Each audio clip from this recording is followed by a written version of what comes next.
So in today's video, I'm talking about resentment in relationships and how do you heal yourself from those. And I'm gonna share my own story of a huge aha moment that I had that completely transformed my resentment. But if you're new, my name is Michelle Ferris. I'm a psychotherapist and I love helping people create relationships that work. So this week I had a huge resentment. And what I noticed was I, again, was doing the lion's share of the work in a certain group. And I was getting super frustrated because other people weren't pulling their weight. Now, if you're in codependency recovery like me, say me too, this is probably a familiar feeling. Because part of my codependency is over-functioning in my relationships, doing too much. And though that's changed a lot over the years, now I'm much more mindful of when I'm doing it. So what I started to realize was I was doing other people's jobs. And I knew why. I wanted this certain event to happen, and I was super focused on contributing. I like contributing in a group, and it gives me a sense of fulfillment. So I knew why I was doing it. But I realized that the resentment was really getting in my way because it was causing a lot of frustration and judgment against those people who weren't doing their job. So if you tend to overfunction at work, in your relationships, at church, like I do, you probably know what this frustration feels like. It feels like it's not fair, like everybody else should be doing their part, but for whatever reason, they're not doing it. And when other people don't do their fair share, it can often trigger us to want to do it for them. I know for me, I've done this several times, but I've gotten much better at realizing where my choices are, because that is where the healing is. So what I realized is that I was again over-functioning. So I decided to plow through and keep contributing, which, to be fair, I really love doing. So it wasn't a hardship in any way, but it did create some resentment. So today I came up against that resentment, and here's what I did. The first thing I did was I took a walk. And I let myself talk out loud with my earbuds so it looked like I was talking to somebody.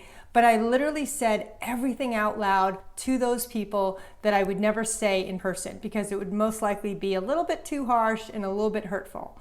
But it was very much how I felt and expressing my frustration about what wasn't happening. And I let myself go for about 15 to 20 minutes until I finally felt done. And when I was done, I was still on my walk, I felt lighter. I felt complete, like I had actually been heard. And this is how I show up for myself in my recovery. And this is how we can actually start healing our resentment by ourselves. Because when we get to the core of it, which is expressing how we feel, expressing the hurt and the frustration, usually that helps us calm down a bit. It definitely did me. Because let's face it, sometimes talking things out with other people is great, but people aren't always around. And for me, I knew this resentment was super intense today and I needed to get rid of it. So by venting it out in conversation to myself, I was able to do that. But it also made me ask myself, how do I actually let go of the resentment? Because I don't want to feel this way. I don't want to judge other people. And part of when we overfunction and we do other people's jobs, we tend to assign meaning to why they're not doing it, why they're not contributing the same as we are. There's an issue of unfairness here that's super common in codependency recovery.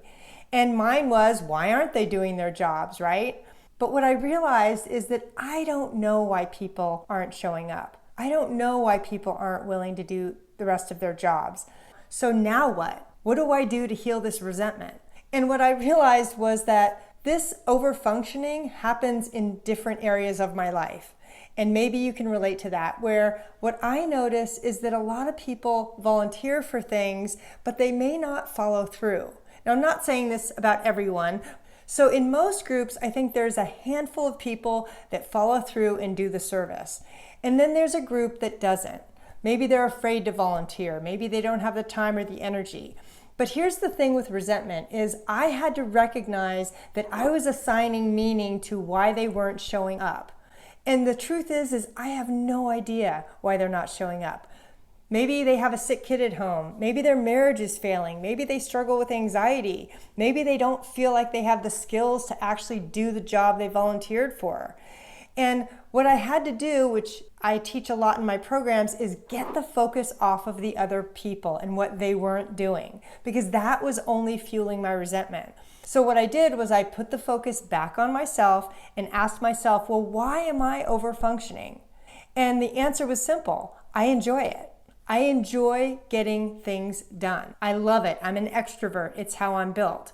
And when I look at it that way, I could feel the resentment lessening because I knew my motivation.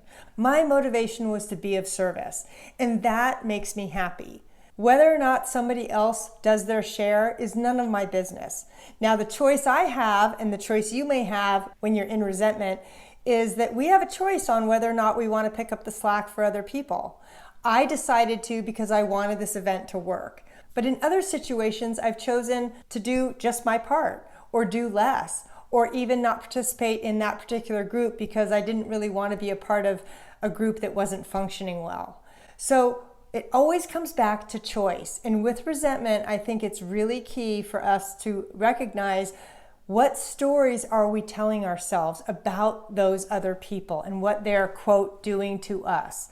Because the more I focused on what they weren't doing, the more resentful I got. And what stopped that is to shift the focus back onto me and my own motivation for doing what I was doing. Because that's how I changed my attitude and let go of the resentment. Now I know why I'm doing what I'm doing. And it's okay with me. I know to preserve my own serenity and my own sanity, I need to let go of how other people are showing up because it's truly not my business. I know that people have a lot going on these days, and there's most likely valid reasons why people end up doing what they're doing.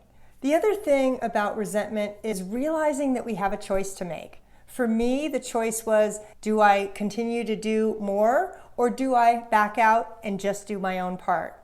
And for me, knowing that I have a choice is what helps me not feel resentful because I am in control of what my choices are. And part of what gets us tripped up in resentment is focusing on what we're not getting from other people. So in resentment, you have a choice to make.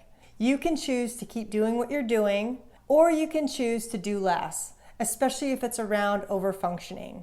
So if you find that you're doing the lion's share of the work, like me, know that you have a choice to make. You can absolutely focus on what the other people are not doing and get more and more frustrated, or you can shift that focus back to you and find your own reasons for what you want to do and how you want to participate in life. Because to me, that is our point of power. I know how I want to show up, and that actually helped transform my resentment. Because I don't know what these other people are struggling with. And to be fair, they probably are struggling. I know a lot of times people sign up for things and they feel like they can't do it. So they back out because they don't want to disappoint people. There are valid reasons why people don't follow through on their commitments. And I'm not giving them excuses, but for me, I have to have that compassion for other people because we don't know what other people are dealing with. And part of where we get stuck in resentment is assigning negative intentions to other people's behaviors. And that's where I don't want to play that game anymore. So if your choices are coming from a place of obligation and not choice, you will most likely continue to feel resentful, which means it's time to rethink it. So ask yourself, how do you want to participate in relationships? What's more important to you?